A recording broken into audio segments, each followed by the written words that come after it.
Hi, so today we're going to be talking about Byzantine fault tolerance. So, when we were looking at failing earlier, we were mainly focusing on models which would fail by crashing, right?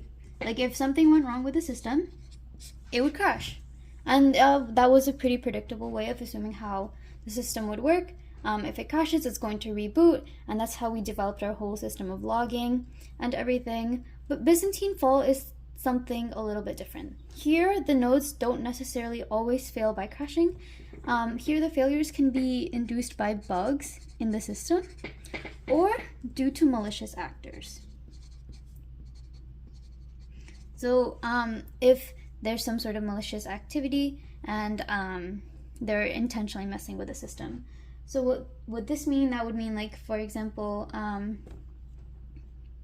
say there's this node and it's updating this node here, and there's a user who's accessing this node, and they're updating the variable x to equal 5, and then there's this other user here that wants to read x. So when this user updates x as 5, this node A is going to send it to B, and B is going to receive it. But when this user asks to read this number, right, he's going to say x equals 7. And this is clearly not what this person put in at node A, right? And this act of manipulation is what causes Byzantine fault tolerance. And for this reason, we're going to assume an adversarial model. I cannot spell. So yeah, because there's going to be some node which is going to be attacking. So if you recall our discussion with distributed transactions, there's usually like a leader node and like the nodes which agree to commit and abort, and everyone has to commit in order to commit. Although this isn't exactly a distributed transaction per se, but the concept that we're looking at is, let's just call this the model that we're looking at is all nodes must agree.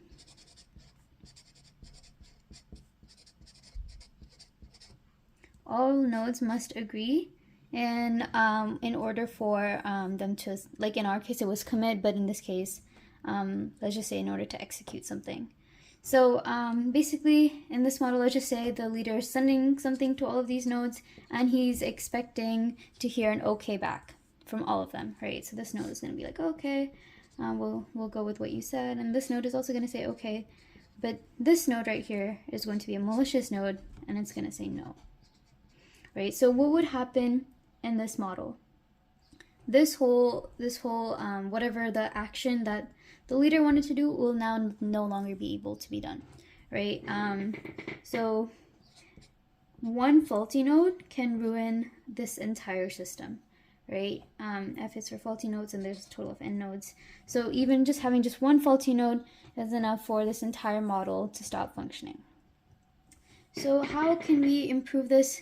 In order, so before we weren't really thinking about Byzantine faults and like malicious nodes, but now that we know that there can be adversarial nodes, how can we help or prevent our system from succumbing to this?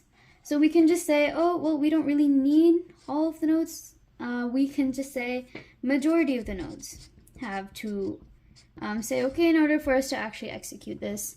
So basically, if there's F faulty nodes, we are going to need the approval of F plus 1 nodes, because we're going to have a total of 2 F plus 1 nodes, right? Just one more than twice of the number of faulty nodes, right?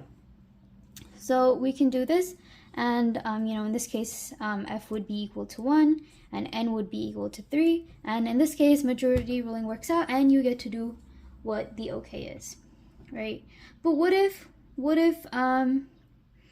this is a small number, right? Like you just have to wait.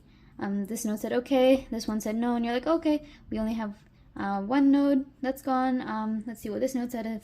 If this node says okay, we're just done, right?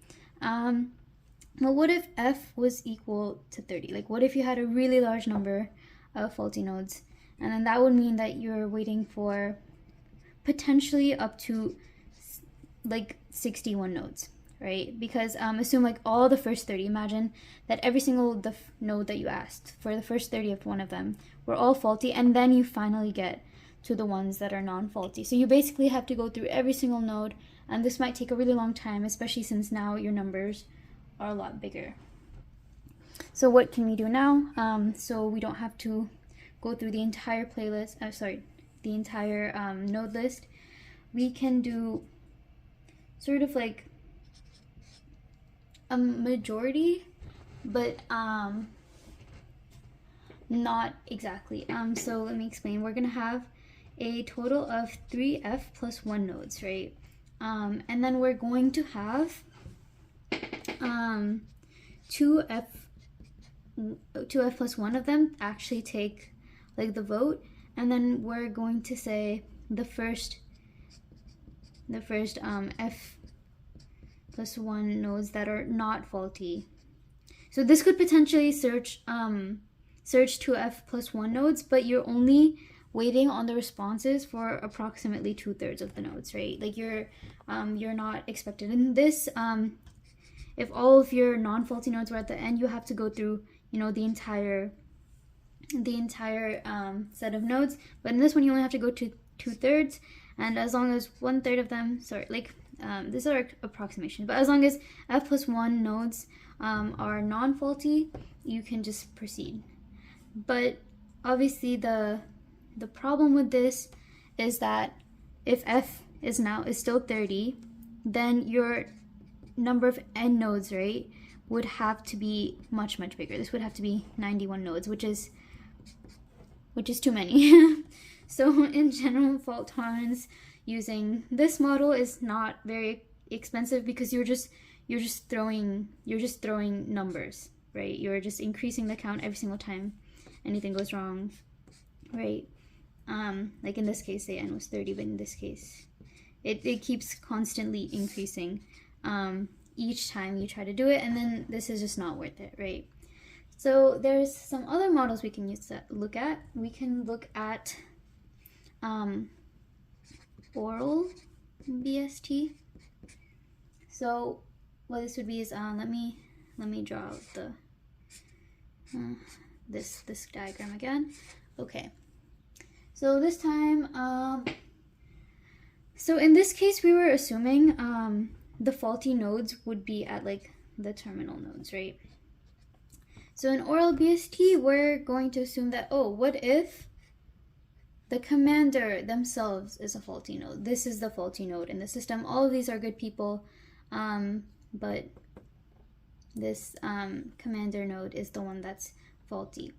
So what we're going to do is we're going to have these nodes be able to communicate with each other.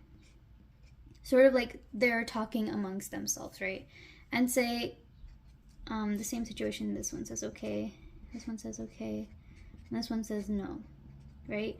And they're gonna ask each other, so what did the commander send you? And then this person is gonna say, he sent me a 1.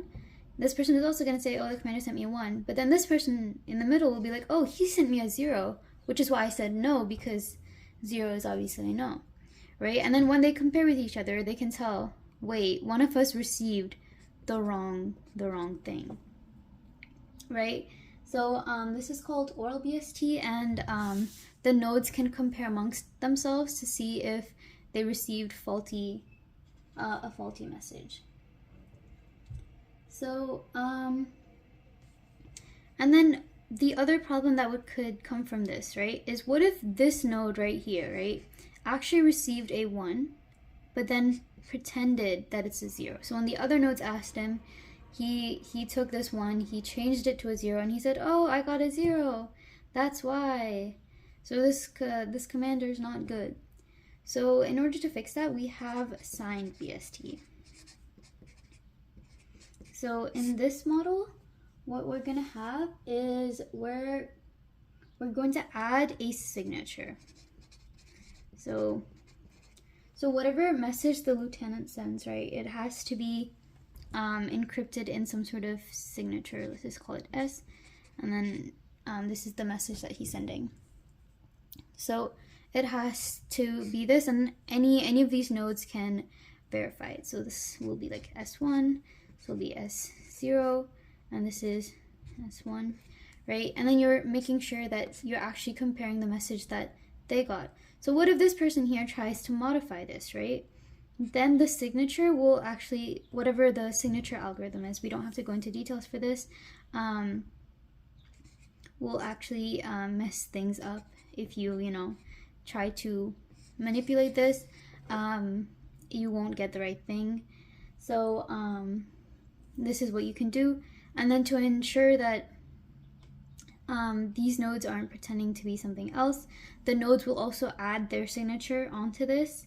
So like if this is node 1, node 2, node 3, they will sign and say this is actually what I received, so that they can't forge another node's message.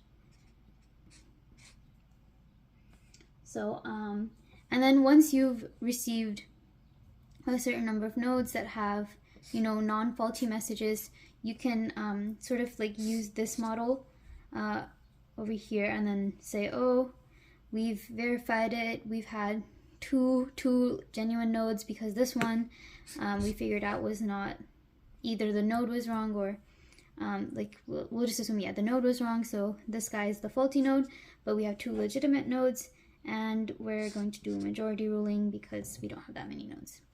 But in general, all that being said and done, Byzantine fault tolerance is usually not guaranteed by most systems, because it's just way too expensive, right? Regardless of what method you use, you do have to throw numbers at this problem, and it's just simply not realistic to assume that. So yeah, that was it. That was the brief introduction to Byzantine fault tolerance.